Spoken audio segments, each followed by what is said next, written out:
Obras de escritores y escritoras de la literatura argentina para leer y analizar. Horacio Quiroga. Nació en Salto, Uruguay, en el año 1878. Se suicidó en Buenos Aires en 1937. Vivió en Montevideo, en Buenos Aires y en la selva misionera. Fue docente, juez de paz, diplomático e inventor, pero su principal ocupación fue la de escribir.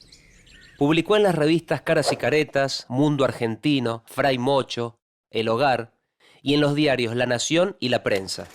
Es considerado uno de los narradores más importantes del Río de la Plata. Fue uno de los primeros cronistas de cine, pero también escribió poemas y obras de teatro. Sin embargo, hoy vamos a leer y analizar sus cuentos. La tortuga, cargada así, caminó y caminó de día y de noche. Atravesó montes, campos, cruzó a nado ríos de una legua de ancho y atravesó pantanos en que quedaba casi enterrada, siempre con el hombre moribundo encima. La tortuga gigante. Horacio Quiroga. Compiladas en el libro Los cuentos de la selva. Allí los protagonistas son animales como la tortuga, los flamencos o el yacaré. Esos cuentos, a la vez que narran una historia, también explican alguna característica de los animales que la protagonizan. Quiroga construye una ficción para explicar, por ejemplo, por qué los flamencos tienen patas rojas y están todo el tiempo en el agua. La decisión de huir y sus peligros, para los que el mensú necesita todas sus fuerzas, es capaz de contener algo más que una fiebre perniciosa.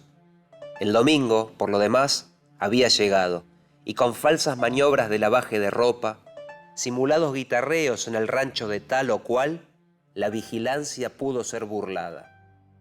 Los mensú incorporó temas y formas de contar de escritores norteamericanos y europeos para crear pequeños universos. Escribió cuentos de terror al estilo de Edgar Allan Poe. También tomó el tema del poder de la naturaleza al estilo de Rudyard Kipling.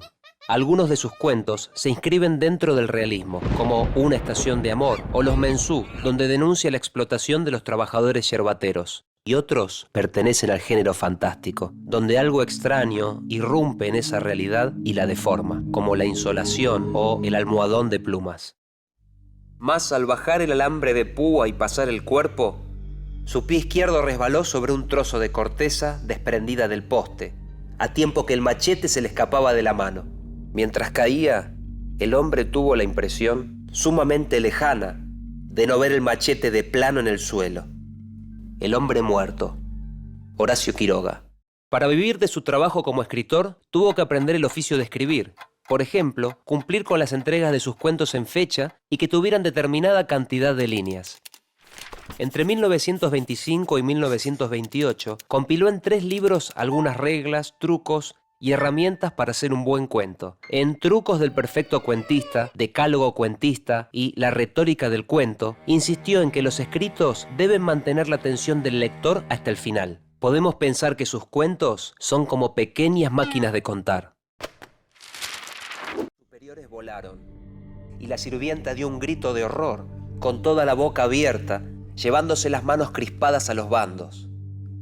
Sobre el fondo, entre las plumas, moviendo lentamente las patas velludas, había un animal monstruoso, una bola viviente y viscosa. El almohadón de plumas.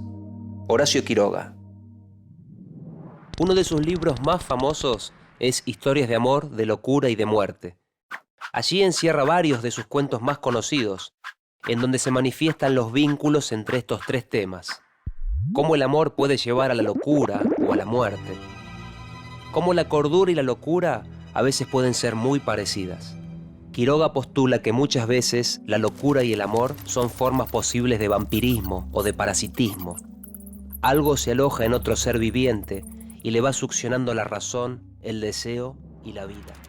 Uno de los trucos más importantes que usa es la elipsis. Esto es, no decir lo que sucede. De esta manera logra crear tensión. Tal como sucede en La gallina degollada, que tiene un final con efecto, es decir, construido para que nos sorprendamos en la escena final.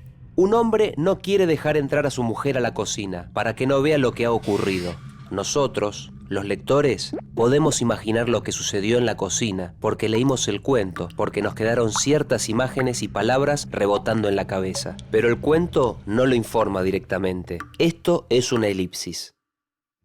Ten fe ciega no en tu capacidad para el triunfo, sino en el ardor con que lo deseas.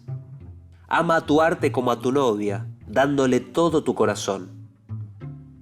Decálogo del perfecto cuentista.